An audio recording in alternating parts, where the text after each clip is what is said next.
thank you everyone for coming out and listening to us. I know that we are probably one of the newest organizations here at the summit. So we want to give everyone, a full background and talk about what we did in the 2024 elections, what's happening in the future. And then I think if there's time at the end, we're open to Q&A. So if there's something on your mind, definitely let us know. I serve as the day-to-day senior advisor for the Bitcoin Voter Project. And I think the first question here is for Brian. Walk everyone through how Bitcoin Voter Project went from this idea on the back of a napkin to what it is today, being the advocacy voice for the industry, and what problems are we trying to solve and tackle here? Sure. So the broader crypto industry was very active, raised a ton of money, got involved in campaigns, but not in the way that I think needed to be done. We needed to prove a concept, and that's that Bitcoin voters are extremely passionate. The laser eyes can be a force for freedom if they're cohesive, if they have a voice, and if they're talking about Bitcoin issues like self-custody, self-empowerment over your financial future. They're kind of united around a bit of a dissatisfaction of the legacy financial system. And these voters are younger, they cut across demographics, they cut across partisan lines. And I don't think some of the other groups that were very active in the cycle were talking about those things. It was more amplifying typical partisan messaging, picking a candidate they thought would be better, and then saying, they're for open borders or they're for tax cuts for the wealthy, typical partisan messaging. We wanted to do messaging based on your right to own Bitcoin, the right to mine Bitcoin in the US, self-custody, and the right to innovate and thrive, even if you're a new industry. So we proved the concept, but that was sort of the starting point, that nobody's doing this. Nobody's galvanizing these voters, educating them and motivating them in this way. And I thought that was important. And the way we're going to prove the concept is flip a seat, a close seat, or maybe multiple close seats, because the margin of victory is very small in a lot of these races. And I think we were able to do that. We can get into more of the data from 2024, but that was kind of the concept I wanted to prove, that Bitcoin voters can actually make a difference in elections, and you can get them to do that by messaging about Bitcoin. So that was the bar napkin idea that we've turned into an organization. If I could just add on to that point, being part of those conversations lasted a while before we ended up forming it, and I think in large part due to the aggressive nature that the Biden administration had placed on our industry. Really, I think it was an imperative for us to do this. The industry led by Riot sued the federal government over what we thought was an overreach by the Energy and Information Agency, part of DOE. And I think for us, it was sort of like a turning point that, we had to get engaged through this way. So the Bitcoin Voter Project went through the methodical process of mapping out who is a Bitcoin voter. What do they look like? What is their background, age, income, education? They completed a national modeling project, layered that with data from the consumer files that we went out and found, and then matched these folks back to the voter file to understand their political ideology, their vote history, and behaviors when it comes to election outcomes and how they vote. Jayson, one of the things that the group touched on was a case study that was released about Pennsylvania, Senator McCormick's race. It was decided by 16,250 votes. In that state, there were 17,000 Bitcoin voters who did not vote in 2020 that came out to vote in 2024.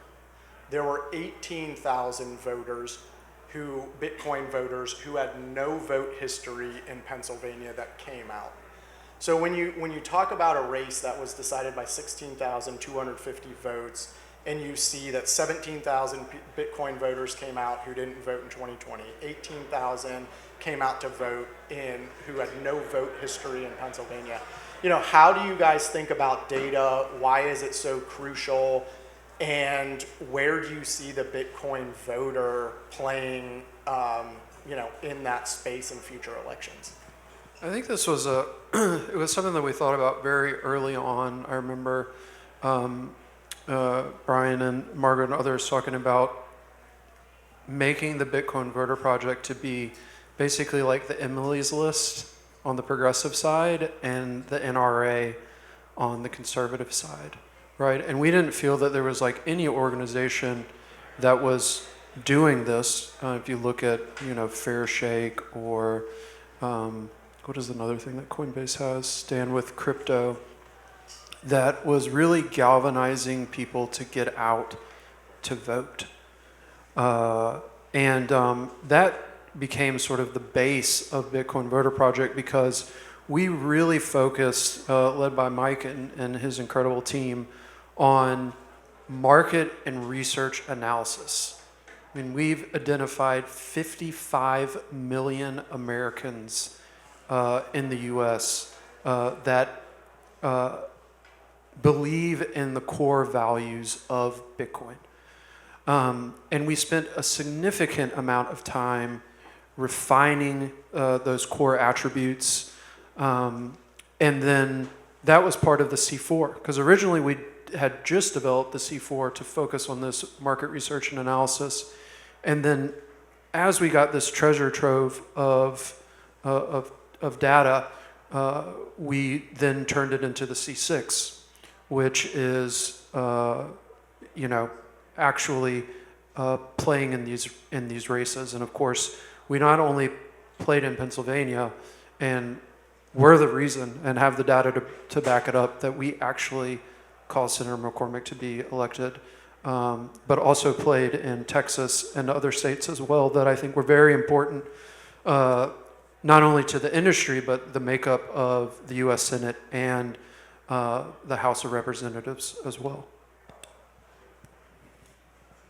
So I'll just add one point to that. The data, and Mike and his team have done such a good job that we have the ability to reach Bitcoiners in pretty much any district, any zip code throughout the United States. And there were some races in Texas that some of the key policymakers were very interested in. There were some races where, we had candidates who were willing to speak up for Bitcoiners and for the freedom to innovate, the freedom to self-custody and these types of things. So we could run digital ads to Bitcoiners who typically live on X, social media. You don't necessarily have to do big broadcast spends. You can reach these voters through less expensive means, but we could play in a mayor's race or a state senate race and make sure that these voters are voters that the elected officials have to care about if they want to win their races. So it's very granular, and I think that's a big part of the value proposition of this project. Margeaux, we've spoken about the Bitcoin voters, them showing up at the polls. Let's talk about interaction with the elected officials and how we're working with them. Recently, Bitcoin Voter Project did an event for Senator Cynthia Lummis at PubKey in New York City, the Bitcoin bar there. Fox News was there. Kind of walk us through what that atmosphere was like, the mood and sentiment in the room, and how are you planning to continue that with elected officials at the engagement level? Yeah, thanks. It was such an incredible evening to be a part of there. I don't know how many of you have been to PubKey in New York, but it's such a unique experience. I mean, it's really much a dive bar at the front, and we had a quiet room towards the back, but we had executives, stakeholders, Senator Lummis there, just a really unique group in a small gathering come together. And it was a great success, and I think one of the things that we really learned is this could be modeled again and again, because bringing direct representation of Bitcoin voters and elected members of Congress has just been so effective. And this is also touching on a group of constituents that they've never had access to before. I mean, like you said, a lot of these people haven't been political previously. Shouldn't say this in DC. I don't want to say DC issues are stale, but most of the issues Congress is dealing with, people have chosen the side. They know where they fall, they know what box they're in. Bitcoin voters are a totally different group of people. They're engaged for the first time, and we're seeing the impact that they make, and Congress is recognizing that. I really think that, I know all of us are getting more and more outreach from the other side, coming to us, asking for engagement, because they see the needle that Bitcoin voters can move and how important that is, and they want a seat at the table. So I can see us doing more and more of it, and the profile will only continue to raise. Just add on Margot's point about public officials reaching out to us. I think, again, come back to this data piece and how we build the foundation of the C4 being market research, education. Public officials understand the power of the data that we have and that Mike and his team has built for our organization, and they want to be a part of that. And so I think that's why you see them so proactive in reaching out to Bitcoin Voter Project versus some of these other organizations to do these events with us in New York, and to help support their campaign, their political campaigns. And I would just say one last thing. It humanizes it for people to see that elections are won by this small of a majority, and seeing the Bitcoin voters. It's, because Bitcoin isn't a tangible good, and Congress isn't the youngest generation out there, right? So I think it really humanizes it and makes it something they want to be involved in at all levels of government. Jayson, earlier you mentioned, being compared to Emily's List or the NRA. How does Bitcoin Voter Project take that leap? What do you see that needs to happen to do that? And how is Bitcoin Voter Project different than other groups in our space? I think it's a great question. I think it really comes down to engagement. Part of the crypto industry at large, if you think about it, it's like cyberpunk origins. A lot of, voters were not really engaged at all in, public discourse or the legislative discourse. And they saw executive branch government and state legislatures basically attacking them on their values and beliefs. And they really didn't have a venue to be able to connect and to better understand. As part of that education piece that I mentioned, we put out a scorecard this last election on certain representatives, and we're very public on why we believe they get an A or B, very similar to Emily's List in the NRA, educating them on why we think these public officials or these candidates running for office would benefit them if they were elected. And so part of that is giving them this platform and giving them this education to say that these people care about your interest, and then enabling them to understand, time and place of where they should vote. Yeah, and getting both. I mean, if there's large organizations like our companies, if you're in the business of Bitcoin anywhere, and you need to have the attention of those in charge in your jurisdiction, we can help provide a voice for you in the community. And for everyday grassroots Bitcoiners, like Jayson said, we think there's tens of millions across the country, and in a lot of these places, a couple thousand can swing an election in one direction or another. So I think we've been at this for less than a year, and we've already had a pretty tremendous impact. So we're going to continue to get the word out, continue to grow this community, and I think the sky's the limit for our impact, because the issues are still complicated, they're still emergent. There are some friendly government entities, there are some very hostile ones. We want everybody to be a Bitcoiner. Maybe they just don't know it yet, but we want the U.S. to be the best place for this community. So it's just a matter of building. Hopefully there will be others at the corporate level willing to participate, but building out that grassroots bench through online communication, I think that's the path we're headed down. And so far, so good. But, we got a long way to go. Margeaux, you touched on engaging with elected officials and, how this industry and the movement behind it is fresh. And it's something new for the Hill to talk about. We currently have a Republican majority in the House, in the Senate, and a Republican administration with President Trump. How does that help the group prioritize on the political side what they want to accomplish? And are there any targets or races you're thinking about for 2026 that you're keeping an eye on? Yeah, I mean, flipping a seat is always an amazing thing to accomplish. It's not easy to do. It's challenging and it's extremely rewarding. But I also think it's really important to reward the champions that are already out there and our allies in Congress. And that immediately makes me think of Senator Lummis. I mean, she was such a pioneer for Bitcoin. I mean, she'll say she was orange-pilled early on, and she brought the message to Congress. I mean, she was talking about this before anyone really, in the Senate or the House was engaged in it. She was beating the drum on it, and I think we'd all agree we wouldn't be where we are today if it wasn't for her efforts.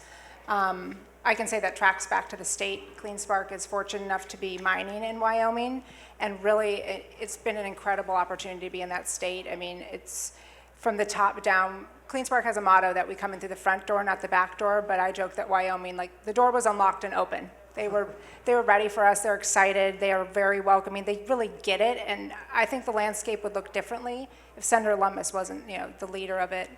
But I also look at, Senator Haggerty in Tennessee, his stablecoin legislation. He's also such a big ally to the industry. And I feel like he has a unique approach because he's so thoughtful and meticulous in his approach, and he has such a granular financial understanding of Bitcoin. So it's a different approach there. And, CleanSpark's in Tennessee. I don't pick these states, they do, but we're very fortunate to be in both those states. So those are two allies that I think are critical to seeing come back to Congress. And if anyone has any ideas on how to flip Massachusetts seat, long term, let us know. Also, just want to say is, I don't think it's a partisan issue, and we should just be very careful to understand that it's not a partisan issue. This is a bipartisan issue. It's mostly a generational divide issue. So if you look in both the House and the Senate, the younger members of Congress are actually quite supportive. You think about a very progressive Democrat from New York, Richie Torres, who comes actually quite a lot, who's very supportive of our industry. And there's several others in both the House and the Senate, and we should not allow it to become a partisan issue. We don't want this to be like oil or, energy abundance is good, and everyone should get behind it, regardless of you're a Republican or Democrat, and we should take the same approach to this as well. I totally agree, and we've learned that Bitcoin voters, they're not ideological, right? They're not on one side of the aisle. They want to see candidates win that represent their values, their interests, protecting Bitcoin, promoting innovation in the industry. So that's really where they lie, and it's whatever candidate represents their values. That's who we should be electing. And I will say, when it comes to vote history, the Bitcoin voter is 57% Democrat. When you're talking about vote history and how they've behaved in the past. But this election, they behaved differently to support their Bitcoin champions. And I think we saw that in several instances in states that we played into. So Brian, you have a unique background here, having previously worked in the Trump administration. And thinking about what has already happened during this, first 100-day period, how things are moving quickly for the industry, the White House Crypto Summit, everything that has happened, what are the kind of like the two big policy goals that you have for 2025, and what are you guys keeping your eyes on when it comes to whether it's, the White House or Congress? Yeah, a lot of different ways we could go here. Well, so many wins, so much winning. We're not tired of winning. So much winning. SAB 121 was repealed. Free Ross. Ross is freed. An executive order effectively banning CBDCs, establishing the strategic Bitcoin reserve. It's win after win after win. An Energy Dominance Council, instead of trying to ration energy, pretty much every promise that the president made when he came to Nashville last year, he's already fulfilled or is in the process of fulfilling, and he's only been in office for a couple of months. So it's been very good. We're very optimistic. There's some pretty Getting our technical. miners released. Oh yeah, getting those released at this. They were getting seized by the Biden administration. That was, yeah. But that got, I think, resolved pretty quick. That was good. There's some tax issues. The IRS has been not categorizing Bitcoin properly for the last decade. When you mine a Bitcoin, they treat it as though that's like a consulting fee paid to your business instead of creating a commodity like gold or, beef or corn or anything else. SEC, CFTC, federal courts all recognize that Bitcoin's a commodity. The IRS is still out to lunch. So getting that fixed, hopefully, with legislation. I know corporate minimum tax is a similar issue. Basically, we don't want companies to have to sell their Bitcoin just to pay taxes on Bitcoin. It's like the farm issue that you hear about with like the death tax. So that's something that's important to us. We want to get fixed. A de minimis exemption for transactions so that people don't have to file a tax return if they buy a cup of coffee with Strike or Cash App and tap their phone using Bitcoin. That's another good one. Getting the reserve done. I think looking at different ways of decreasing the government's borrowing costs with bit bonds. We've already seen a pilot program. Kind of in the private sector with strategy. So there's a lot of different ways. I just have to say it is so fulfilling and makes me so happy that we went from a government that was trying to put us out of business to a government saying, what are your ideas? What can we do to help? How can we help America win? So it's a very welcome change. But I would also echo that this doesn't have to be partisan. It certainly shouldn't be. This is about America winning, our companies winning, freedom winning. So, but yeah, and as opposed to just like fighting for our survival, now it's, all right, how else can we win? And that's a very different world, and it's a much more fun world. More work, but definitely more fun. I had that, it's funny, last week I did a meeting at the White House, and they actually were almost apologizing for how slow things have been moving. So, we're really looking to ramp things up, and I was like, okay, well, you keep doing that. That sounds great. Maybe they haven't been around the last 4 years. No, it definitely helps to have some of those Bitcoin evangelists banging down the White House door for meetings and getting the policy issues across the finish line there. So that's definitely exciting. We do have a couple minutes left. So we want to open it up to you guys if you have questions about, things, projects we've worked on or what the electorate looks like. We anticipate, we identified 55 million Bitcoin voters, digital asset holders, and in the past, we believe that number will grow by 10 to 15% by the time we do the modeling and outlook for the 2026 elections. So, you have to keep in mind when we use that number of 55 million, that was in, May and June of 2024. The industry has completely changed. How it's being talked about, the future, what it looks like. So we expect that number to almost be at 65, 75 million by the time we're gearing up for midterms. Sure. My question's about energy.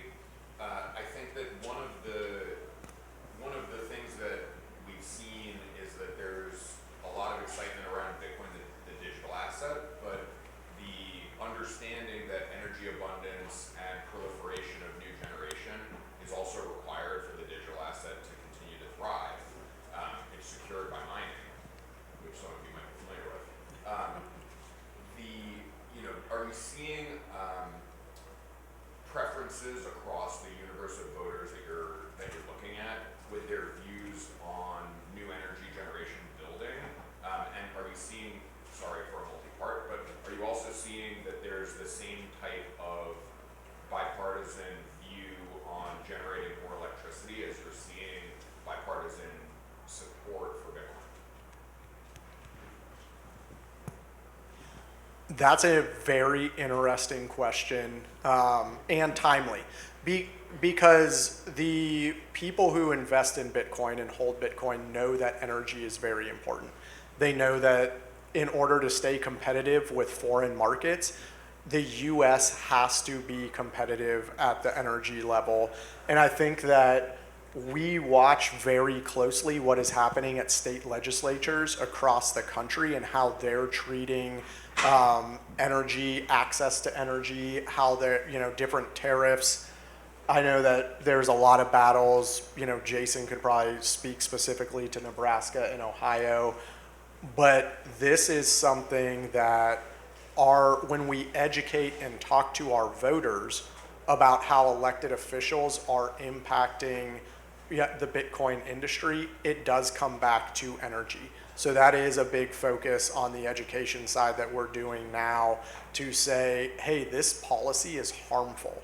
They're trying to put a tariff specifically on Bitcoin mining, and that will hurt not only US competitiveness in the industry, but also the price of Bitcoin and your investment. So I don't go. Just to add, on the federal level, a lot of what was happening or has been happening in Washington, D.C. was very focused on financials. So if you look at the legislation that has been proposed, they're coming out of the Senate Finance or House Financial Services Committee. But we focused not just on the federal side, but we also focused on the state side because Bitcoin mining is a lot of the legislation at the state level hits us. And so I think that's another differentiator from us comparatively to some of the other organizations you hear, because they're really just focusing on the federal level, senator, House member, but we're looking at state houses. We did a really big push in Texas. 6 months ago, the lieutenant governor hated us and was tweeting out Bitcoin mining sucks, and now he's like, Bitcoin is all I can think about. He's retweeting David Sachs about Texas, doing an SBR. That's because of the work that we've done, Mike, Bitcoin Voter Project, getting involved in those state races and saying we're here, we're not going anywhere. You have anything else to add? Well, there's a lot that contributed to that ecosystem, including getting, I think, the president on board certainly didn't hurt. That was very helpful in that effort. But Jayson's right. At the state level, it's all about access to power.